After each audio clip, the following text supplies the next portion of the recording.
T'as pas pris ton super sac d'aviateur aujourd'hui? Non, pas aujourd'hui. Bah, t'étais tellement content de l'avoir et t'avais l'air si fier de le prendre. Je comprends pas. C'est comme ça. Est-ce que tu ne me caches pas quelque chose? Y a un problème? Tu le dis à personne, hein? Mais c'est les grands qui me l'ont pris. Comment ça, qui te l'ont pris? Ils ont dit que sinon, ils me cassaient la figure. Et comme ils sont beaucoup, Oh, mais Eric, tu peux pas laisser faire ça. je suis sans force face à eux. Je ne peux rien faire. Alors on va aller les dénoncer. Il faut qu'on appelle quelqu'un à l'aide. Oh, je crois pas, c'est trop risqué. Après, ils vont se venger. Tu sais, ils me font peur. Ils sont tellement plus forts que moi. Ouais, ça c'est vrai. Mais moi je sais à qui on va aller parler. Il faut qu'on appelle Frédéric à notre secours. Fred, le conseiller de l'école? Ouais. Ouais, mais après, il va m'obliger à voir les grands. Et ça, je peux pas, je veux pas. Ça va faire plein d'histoires. Mais non, moi je pense pas. Je suis sûre qu'il peut tout arranger. Allez, viens, on va aller lui raconter.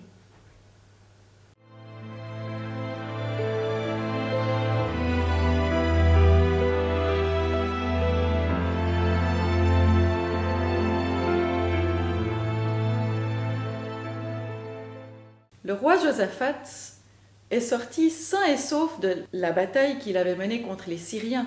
Il a échappé de justesse à la mort parce que Dieu l'a protégé. Cependant, ce mauvais choix qu'il a fait va avoir plusieurs conséquences néfastes. D'abord, il a perdu une partie de ses soldats qui sont morts au combat et il a surtout perdu sa notoriété. Le fait que jusque-là, les peuples d'alentour le craignaient et craignaient son Dieu. Et justement, voici que des émissaires viennent trouver le roi pour lui annoncer que 3 peuples voisins viennent de se mettre en route pour attaquer son pays.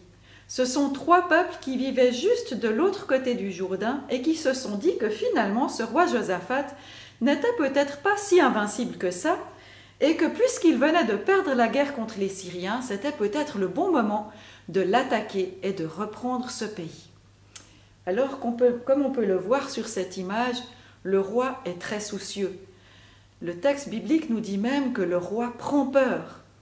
Plutôt que d'agir simplement par peur et de prendre une décision qui serait irréfléchie, une fois de plus, le roi décide de se tourner vers Dieu et de prier Dieu en lui demandant d'intervenir en sa faveur. Alors le roi proclame un jeûne, c'est-à-dire une journée durant laquelle le peuple entier de Juda va renoncer à manger et va prendre le temps de se réunir pour prier Dieu et lui demander son aide. Et certainement qu'il s'appuie sur un texte que Salomon, le roi d'Israël, avait écrit lorsqu'il a construit ce temple. Si ton peuple Israël est battu par un ennemi parce que ses membres auront commis un péché contre toi, si ensuite ils reviennent en arrière et te célèbrent, s'ils t'adressent leurs prières et expriment leurs supplications devant toi dans ce temple, écoute-les depuis le ciel, pardonne le péché de ton peuple Israël. Le roi aussi se rend au temple et lui aussi adresse à Dieu sa prière publiquement. On peut résumer sa prière en 4 points.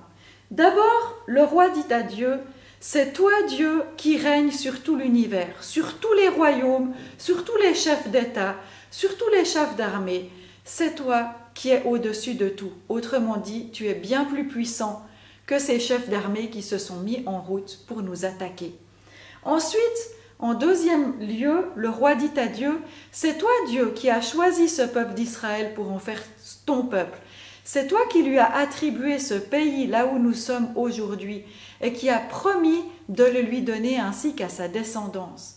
Donc si aujourd'hui nous sommes attaqués, nous pouvons légitimement te demander de nous protéger et de nous défendre contre tout ennemi. Troisièmement, si nous revenons à toi, que nous nous humilions, c'est-à-dire que nous nous plaçons devant toi pour te demander pardon d'avoir mal agi, nous pouvons aussi avoir la promesse, selon la prière de Salomon, que tu nous écoutes et que tu vas répondre. Et finalement, le roi dit à Dieu, « Nous sommes sans force, nous sommes bien impuissants face à cette immense armée qui s'est mise en route. Elle n'est plus qu'à une journée de marche de chez nous, 40 km, c'est-à-dire 7 à 8 heures de marche pour des soldats bien entraînés. On ne sait pas quoi faire, on n'a aucune bonne solution. La seule chose que nous faisons ensemble maintenant, c'est de nous tourner vers toi, de tourner nos regards vers toi et de te demander ton intervention. » Et alors que le peuple et le roi sont à genoux devant Dieu, voilà que Dieu envoie une réponse par l'intermédiaire de l'un des Lévites, c'est-à-dire un des hommes religieux qui s'occupait du temple à ce moment. Ce Lévite, Yahaziel, prend la parole et s'adresse au peuple de la part de Dieu. Il leur dit, écoutez la réponse que Dieu vous envoie. Dieu vous dit, ce combat n'est pas votre combat. Ce combat est le combat de l'Éternel. N'ayez pas peur de cette armée qui s'est mise en route contre vous. Ne les craignez pas. Faites confiance à Dieu. Simplement, prenez position contre eux en vous mettant en marche contre cette armée et laissez Dieu agir à votre place. Par sa parole, Dieu promet de les prendre en charge. Dieu promet d'intervenir dans cette situation compliquée. Ça, c'est une bonne leçon pour nous. Peut-être que toi aussi, ça t'arrive de te trouver dans une situation de détresse, une situation inextricable. Peut-être parce que, comme le roi Josaphat, tu as fait quelque chose qui déplaisait à Dieu et que tu t'es mis dans une position compliquée. Ou simplement parce que les circonstances ont fait qu'à un moment donné, tu te trouves dans une position difficile. C'est toujours le meilleur réflexe qu'on puisse avoir, de se tourner à Dieu, de s'adresser à lui lorsqu'on a une situation difficile. Alors, quand le peuple entend la réponse du Lévite, la Bible nous dit que le peuple tombe à genoux devant l'Éternel et qu'il remercie Dieu pour la promesse qu'il leur a faite de les prendre en charge. Et à ce moment-là, les Lévites, les hommes religieux qui se trouvaient là, se mettent à louer Dieu avec leurs instruments de musique. Ils se mettent à chanter pour remercier Dieu de son intervention. Et tout le peuple rassemblé les accompagne. Et en écoutant ces chants de louange qui disent à Dieu qu'il est le Dieu tout-puissant, ils reprennent confiance en sachant que Dieu est là, que Dieu est vraiment au-dessus de toutes ces circonstances et qu'il va les aider. La nuit passe et le lendemain matin, il est temps de se mettre en route pour affronter l'ennemi. Il faut maintenant de façon pratique faire confiance à Dieu. Est-ce que vraiment le peuple va avoir le courage d'affronter cet ennemi? Est-ce que les soldats vont oser se mettre en route? Est-ce qu'ils ont vraiment confiance dans les paroles que ce Lévite leur a adressées? Ou bien est-ce que tout d'un coup, en se réveillant le matin, ils vont se dire tout compte fait, est-ce que vraiment on ose aller affronter cette immense armée? D'après les préparatifs qui se sont faits, les soldats ont fait confiance aux Lévites. L'armée s'est organisée, les soldats sont prêts à les combattre et, d'entente avec le peuple, le roi Josaphat a décidé d'ajouter un élément inédit à cette armée. En tête de l'armée, il a placé, devinez qui? Eh oui, les Lévites, c'est-à-dire les hommes religieux qui normalement officiaient dans le temple. Il a décidé de les placer en tête de l'armée avec leurs instruments de musique. Vous allez me dire, des trompettes, c'est pas tellement une arme contre un ennemi, mais pourtant dans ce cas, oui. Parce que Josaphat s'est dit, puisque hier les Lévites ont chanté avec tellement de conviction pour louer Dieu, eh bien si on les place en tête de l'armée, ce sera un moyen d'encourager les soldats qui marchent à l'arrière pour leur rappeler que ce combat appartient à Dieu, que c'est Dieu qui a promis de prendre en charge cette situation et nous allons le louer et lui demander qu'il nous accompagne dans cette bataille. Donc à l'avant de l'armée se trouvent les musiciens qui sont prêts à se mettre en route tout à l'avant, sans craindre l'ennemi qui va venir en face d'eux. Et puis, Josaphat donne encore des encouragements à son peuple. Et Josaphat s'adresse à ses soldats en leur disant « Écoutez-moi, hommes de Juda et habitants de Jérusalem, faites confiance à l'Éternel votre Dieu et vous serez invulnérables. Faites confiance à ses prophètes et vous aurez la victoire. » Et voilà donc l'armée qui se met en marche. La Bible nous dit qu'au moment où les musiciens commencent à jouer de leurs instruments et que l'armée s'ébranle pour se rendre sur le lieu du champ de bataille, Dieu intervient à ce moment-là. Et sans que l'armée d'Israël, qui est encore à 40 km du champ de bataille, ne soit consciente de ce qui se passe, Dieu commence d'intervenir dans l'armée ennemie. Au même moment, les soldats ennemis, qui sont en train de s'organiser pour cette journée de bataille, tout d'un coup, sont victimes d'une embuscade. Alors on ne sait pas si ce sont des anges qui se mettent en position contre l'armée ennemie ou si c'est simplement un détachement de l'une des trois armées qui tout d'un coup attaque une partie de l'armée ennemie en pensant que ce sont des ennemis plutôt que des coéquipiers. En tout cas, ça crée la discorde et la confusion dans cette armée ennemie et les trois armées qui s'étaient rassemblées pour attaquer le peuple d'Israël se mettent à se combattre les unes les autres, à s'affronter les unes les autres et à se détruire les unes les autres. Et cette situation continue pendant plusieurs heures pendant que l'armée d'Israël est en route pour rejoindre le champ de bataille. Lorsque les Israélites arrivent sur le promontoire qui se trouve juste au-dessus du désert, ils peuvent voir dans le désert, à leurs pieds, des soldats couchés, étendus, qui ne bougent plus, qui ont l'air complètement immobiles. En s'approchant, les soldats israéliens réalisent que tous leurs ennemis se sont entretués sans qu'il n'y ait aucun rescapé. Tous sont étendus au sol, morts. Dieu est intervenu exactement selon ce qu'il avait dit au prophète. Pendant 3 jours, les soldats vont ramasser les objets qui ont été laissés sur le champ de bataille, des habits, des richesses. Le 4e jour, après avoir ramassé toutes ces richesses, les soldats israéliens décident de se réunir encore une fois pour louer Dieu et remercier Dieu pour cette intervention miraculeuse qu'il leur a accordée. Et ils nomment cette vallée où a lieu cette bataille la vallée de la bénédiction. Vous voyez comme ils sont heureux. Ils louent Dieu parce qu'ils sont bien conscients que ce n'est pas grâce à eux que cette victoire a été réalisée, mais que c'est uniquement l'intervention de Dieu qui leur a permis de fêter cette victoire. Alors ils prennent le temps de remercier Dieu. C'est important aussi ça, de savoir remercier Dieu lorsqu'il répond à notre prière, de prendre conscience que c'est vraiment Dieu qui a agi et d'être en mesure de le remercier de tout notre cœur. Et alors, après l'avoir remercié, ils rentrent en trompette jusqu'à Jérusalem. Et imaginez la joie de tout le peuple lorsque les soldats reviennent avec tout ce butin et avec le sourire aux lèvres. Ils se rendent dans le temple et là, c'est la joie pour tout le monde. Tout le peuple s'associe à eux et encore une fois, on va louer Dieu tous ensemble dans le temple pour le remercier de cette intervention formidable, de cette délivrance qu'il a accordée à tout le peuple. Après cela, les frontières du pays ont été dans la paix et dans la tranquillité parce que les peuples alentours, en apprenant la façon dont Dieu était intervenu pour faire face à cette situation et la façon dont Dieu avait détruit l'ennemi, les a tellement impressionnés que plus jamais ils n'ont osé venir attaquer le peuple d'Israël pendant toute la vie de Josaphat. Eh bien, grâce à ce retour à Dieu, Josaphat a retrouvé cette position de paix et de sérénité. Et c'est ce que Dieu veut aussi nous accorder. Si nous lui faisons confiance dans nos situations, Dieu veut aussi nous accorder la victoire et retrouver la sérénité.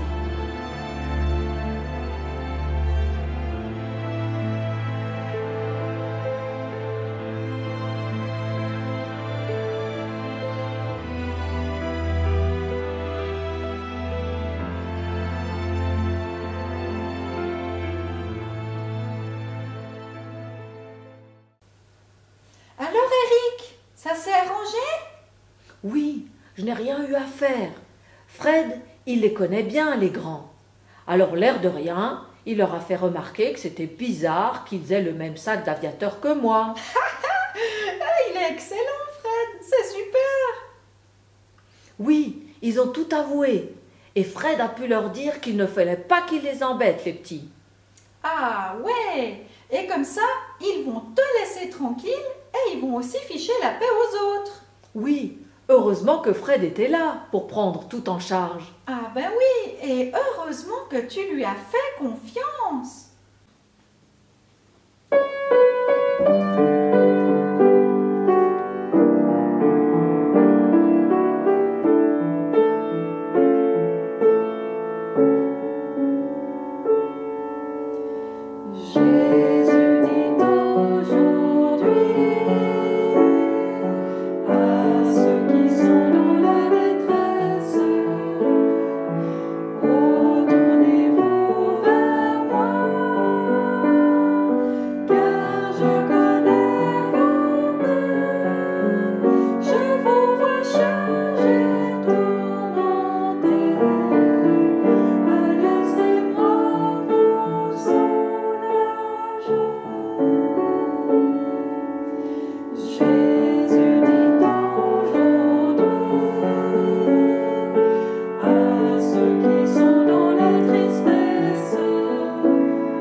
Le verset qui nous intéresse aujourd'hui se trouve justement dans le récit que je viens de te raconter, au chapitre 20 de 2 Chroniques et au verset 12.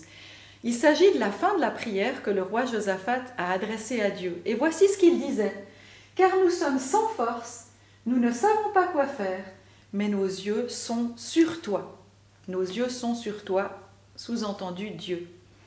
En effet, Josaphat se trouvait dans une situation très compliquée. Il n'avait aucune idée de comment affronter cet ennemi bien plus puissant que lui.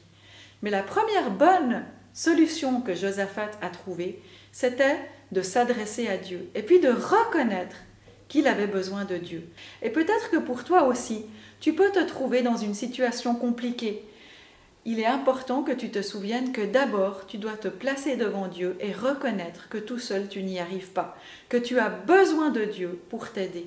Alors on peut dire ensemble, « Car nous sommes sans force, nous ne savons pas quoi faire. » On va le redire ensemble. « Car nous sommes sans force, nous ne savons pas quoi faire. » Mais Josaphat n'est pas resté dans cet état d'esprit de défaite. S'il s'adressait à Dieu, c'est parce qu'il pensait que Dieu avait de toute façon une solution. C'est pour ça qu'il a dit à Dieu qu'il était le Dieu qui régnait au-dessus de tout et qui régnait aussi sur sa vie, qui pouvait donc lui accorder la solution dont il avait besoin. Donc la fin du verset nous dit « Mais nos yeux sont sur toi ». Ça veut dire même si les circonstances sont compliquées, nous levons les yeux vers toi, ô Dieu, parce que toi, tu détiens la solution. C'est donc un acte de foi, un acte de confiance en Dieu. Et si toi aussi dans ta vie, tu décides de faire confiance à Dieu, tu peux le prier en lui disant « Seigneur, j'ai confiance que tu as une solution pour ma vie et je tourne mes yeux vers toi, je te demande ton aide. » Alors on peut redire ce texte en montrant à Dieu que nous avons confiance en lui. Car nous sommes sans force, nous ne savons pas quoi faire, mais nos yeux sont sur toi. Autrement dit, nous te faisons confiance. Et si vraiment nous sommes convaincus que Dieu est capable d'intervenir dans notre vie, nous pouvons ensuite tranquillement attendre la réponse de Dieu. Nous pouvons même chanter, louer Dieu, le remercier, parce qu'il est le Dieu puissant, parce qu'il est le Dieu qui nous aime et qui prend soin de nous. Et nous pouvons dire à Dieu, je ne sais pas du tout ce que tu vas faire, mais j'ai confiance que tu vas intervenir dans ma situation pour m'aider. Et nous pouvons avoir l'assurance que Dieu va intervenir. Alors je t'encourage, dans les circonstances que tu traverses, à t'appuyer sur Dieu et à lui faire entièrement confiance. Et lorsque tu auras vérifié et vécu l'exaucement de prière que Dieu veut te donner, tu pourras, comme l'a fait Josaphat, louer Dieu et le remercier parce que tu auras vu Dieu à l'œuvre dans ta situation. Alors on va redire une dernière fois ce verset avec l'assurance que Dieu répond toujours à notre prière. Car nous sommes sans force, nous ne savons pas quoi faire, mais nos yeux sont sur toi. 2 Chroniques chapitre 20 et verset 12.